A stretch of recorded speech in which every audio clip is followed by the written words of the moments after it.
Today, we'll look at another group of conspiracy theorists, but these ones have really outdone themselves with their sheer stupidity. They're from Holland, and they're a group of people who are still protesting about 5G. Do you remember the whole 5G thing from summer 2020? When hordes of morons were going out setting fire to mobile phone masts, most of which weren't 5G enabled, because they were worried the new mobile phone technology was a mind control device or the radiation would kill them. I got my first mobile phone, or cell phone if you're in the new world, around 20 years ago. And back then, people had concerns that it may be damaging people's health. There were stories that if you put an egg between two mobiles, then the egg would get cooked, and that men shouldn't put them in their pockets because it would make them infertile. And of course that was all utter bollocks. We know that mobile phones are safe. The only people who don't know that are the dickheads who can't understand the technology. Conspiracy theorists! So this group in Holland are concerned that the radiation from the 5G signal is making them sick. Now, just to be clear, there's more radiation from a household light bulb than from a mobile phone mast. Do conspiracy theorists live in the dark? Well, intellectually, yes they do. So in order to protect themselves, they are wearing what are called quantum pendants. I mean, that sounds good. If you put the word quantum in anything, it sounds scientific. However, there is a problem with these pendants. Many of the people wearing the quantum pendants have indeed been getting sick. Some of them have even got red marks on their chest where the pendant sits. So they were convinced it must be that the pendant is absorbing most of the 5G.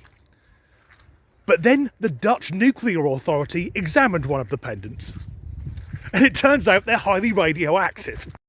Yes, the pendants which these people have been wearing to protect them from the totally safe 5G signal are powerful enough to set off a fucking Geiger counter. And I'm not going to try and pronounce what it is that's inside them, but doctors who are now involved in this are saying prolonged exposure will definitely cause cancer. In no way do I think the prospect of someone getting cancer is in any way funny. But I think it's fucking hilarious that there are people this stupid.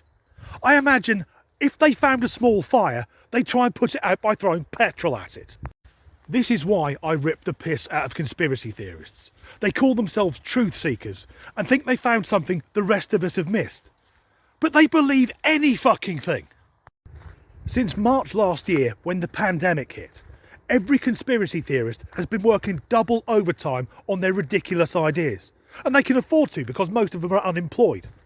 But none of it has happened. None of their ideas have come true. When are they going to accept they're fucking wrong? The answer, of course, is never. When they get bored of 5G or COVID or whatever, they'll just find another idiotic idea and jump on that bandwagon. But a good thing has come from this story. It transpires finally we found a way to get rid of nuclear waste. We'll just sell it to morons. Maybe we can get the anti-vax brigade to start swallowing depleted uranium. That gets rid of two problems at the same time. Perhaps we could convince the conspiracy theorists of the remarkable health properties from taking a leisurely stroll through reactor number 4 at Chernobyl. This has been a short video, and I apologise I haven't really got an ending for it. But I'm recording it on the same day I did The Birds Aren't Real, because on Tuesday, which I think will be today, I'm booting it down to Norfolk to visit my parents. So, as ever, thanks for watching.